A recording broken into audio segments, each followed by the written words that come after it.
un ex senador de la Nación, el abogado Adolfo Ferreiro, que ya está con nosotros en línea. ¿Qué tal, doctor? Benito Fleitas y Diego Martínez te saludan. Muy buen día. Benito, querido Diego, ¿cómo están? Tanto tiempo, doctor. Hace mucho que no aparece luego públicamente. Estaba enfermito, creo que... No, hay gente joven, más meritoria. Ya, pero Mario creo que levantó la otra vez que te visitó, que estabas enfermito, ¿verdad? Sí, tuve un problema, pero menor, nada delicado, una infección de una herida nomás.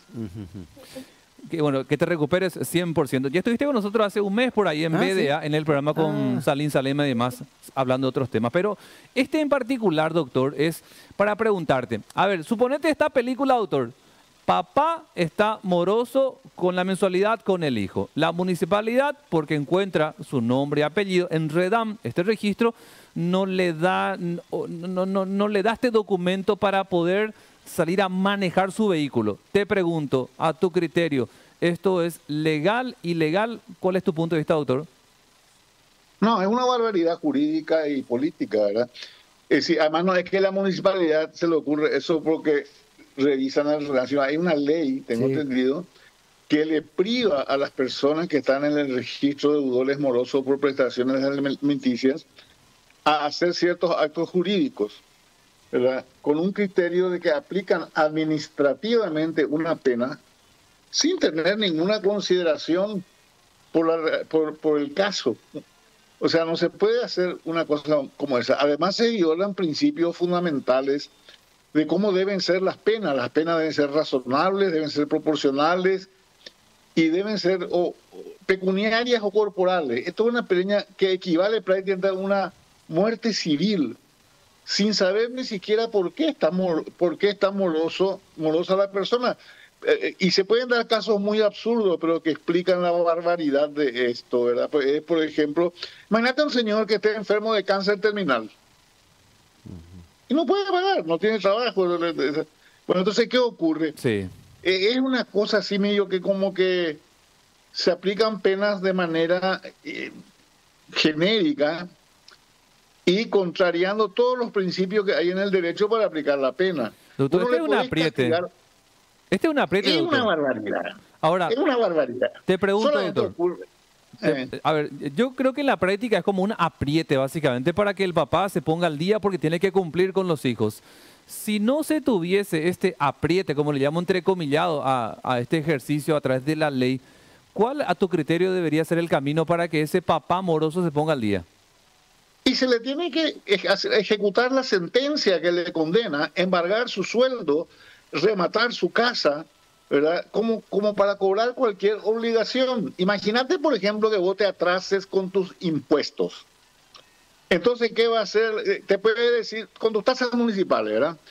Podría haber una ley con este criterio que diga que se te prohíbe caminar por la vereda, ¿verdad? Es absurdo. O se te prohíbe cargar nafta en una estación de servicio. Bueno, son criterios primitivos que están superados hace siglos en el derecho y en las garantías constitucionales y en la razonabilidad, que en el Paraguay, como casi todas las cosas, por el alto grado de bestialización que vivimos como sociedad, se hacen nomás, no se piensa, no se escucha. Y esto pasa con muchas cosas, ¿verdad? Pasa con las leyes electorales, pasa con la aplicación con el juicio político, con la pérdida de investidura. Todas esas cosas están hechas, y yo lo quiero hablar en castellano, claro, a lo bestia. Y lo más grave de todo, que bestias hay siempre y en todas partes, pero la sociedad no tiene ya más órganos que reaccionen contra eso, ¿verdad? No le conmueve a nadie la bestialidad. Y estamos esperando que la burocracia política, que es la que comete esas bestialidades, un día se despierte consciente e inteligente y las corrija. No, mientras la sociedad esté dormida, mientras los órganos de reclamo ciudadano, mientras los partidos políticos no hagan nada, mientras la universidad no haga nada, mientras tengamos una élite intelectual desconectada de la sociedad, esto va a ser cada vez más un país de bestias, como ya está calificado en los foros internacionales. Cuando vos lees las 20 y pico de condenas que ya tiene el Estado paraguayo en las cortes internacionales, si vos lees los fundamentos de la condena, ¿qué es lo que dice? Es un país de salvaje, no se respeta nada, ni los principios, ni la ley, ni el castellano, nada. Somos vistos en el mundo como un país de bestias. Y nosotros creemos que somos una maravilla. Y eso es muy grave. Este tema que nos ocupa hoy, que el de los morosos en prestaciones, tiene todo un dispositivo legal normal para poder ejecutarse la condena y castigar caso por caso, no de manera genérica. No sé si me explico con claridad. En este caso, mi querido doctor, dice la ley, estoy leyendo, se entiende por deudor alimentario moroso la persona responsable del cumplimiento de una obligación alimentaria derivada de una resolución. Ya está la sentencia firme el juez, pero él incurre en mora en el pago. Él está en mora o más cuota sucesiva. Sí. Entonces, la justicia no sabe qué hacer en ese caso, entonces se establece una lista, digamos, no como sabe. El mundo sabe. ¿Y qué hacer en ese caso? ¿Cómo cobrarle a ese papá? Déjame explicarte, Benito. Vos sos moroso cuando no cumplís cualquier deuda, que se llama deuda en derecho, pues no necesariamente una deuda en dinero, ¿verdad? Y se te puede demandar, o si ya tenés una sentencia, se te puede ejecutar la sentencia. Y eso se te puede hacer embargando tu sueldo, que está previsto en la ley hasta cuánto se te puede embargar. Se te puede embargar sueldo, que te quitan de tu sueldo. Te pueden, ¿cómo se llama? Embargar una propiedad, llevarla al remate y con esa plata pagar la obligación. Se te puede inhibir para que nunca puedas vender hasta que no pagues. Lo que no se te puede hacer es privar de derechos que no están conectados con la obligación. Fíjate, hoy te pongo un ejemplo muy sencillo. ¿Qué pasa si vos no pagás tus tasas municipales y a la municipalidad se le ocurre sacar una ordenanza, o sea, una norma, una ley municipal que diga que ya que no pagaste tus tasas municipales no podés caminar por la vereda? O no podés cargar nafta, o no te podías al supermercado a comprar? Ese tipo de penas están superadas en la historia del derecho hace siglos. Hace siglos. Y son violaciones gravísimas. ¿Por qué? Porque no contemplan esas sanciones genéricas, no contemplan el caso particular. ¿Verdad? ¿Qué pasa si no tenés trabajo y no podés? Por ejemplo. Así mismo. ¿Qué pasa? Hay muchas situaciones particulares y acá lo que se hace es que todo el que está moroso es ¿cómo que se llama? Es un delincuente que debe ser castigado de una manera brutal. Vos sos moroso con las deudas de ¿cómo se llama? La existencia alimentaria. Como sos moroso con el banco cuando no pagás tu tarjeta de crédito. O cuando no le pagás al dueño de la casa tu alquiler. O cuando no pagás, qué sé yo, el préstamo que hiciste en una financiera. Todo eso está todo establecido cómo se debe hacer para cobrar la deuda que estás moroso. La morosidad es una situación jurídica que está totalmente previsto cómo debe hacerse.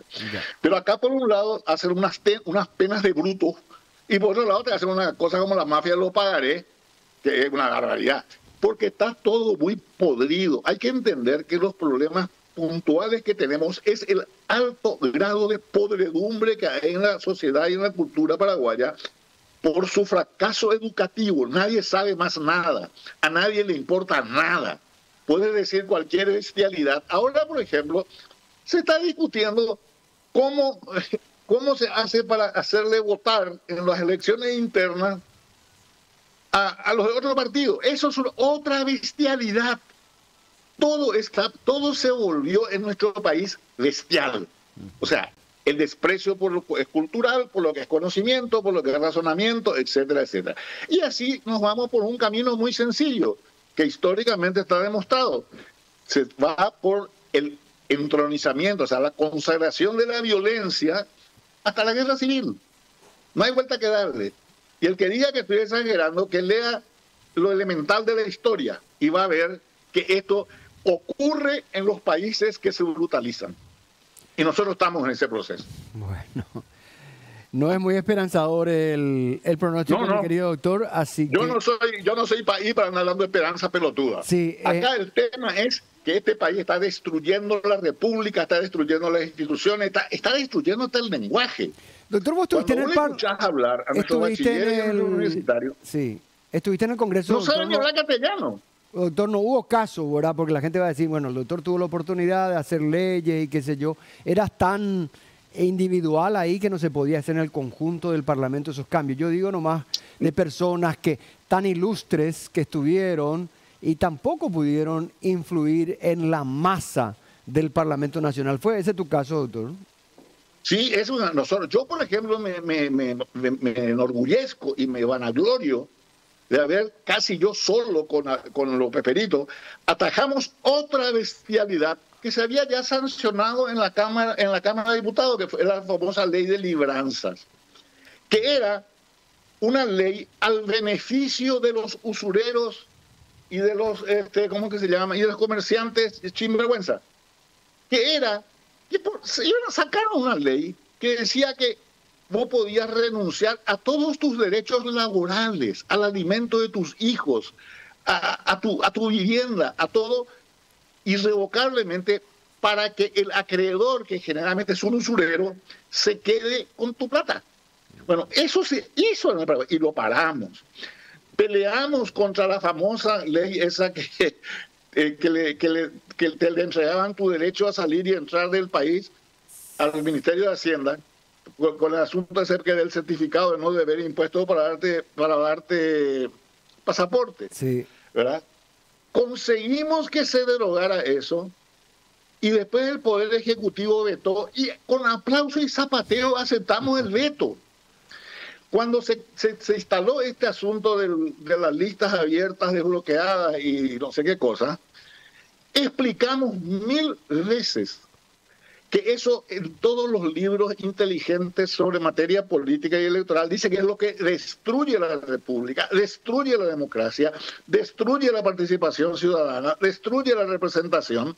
Todo eso está escrito en el mundo y acá la pesada estaba feliz con eso. Había movimientos para que se establezca este sistema electoral que ahora fundió la democracia. Ahí están las consecuencias. Doctor, gracias por el tiempo. Como siempre, un gusto escuchar tu análisis y siendo crítico en este tipo de conversaciones. Te enviamos un abrazo, doctor. Gracias, y hay que seguir peleando porque volvamos a un mínimo de civilización que hemos perdido hace rato. Gracias, doctor Adolfo Ferreiro, ex senador de la Nación, un respetado abogado que tiene mucha experiencia y conocimiento, por supuesto.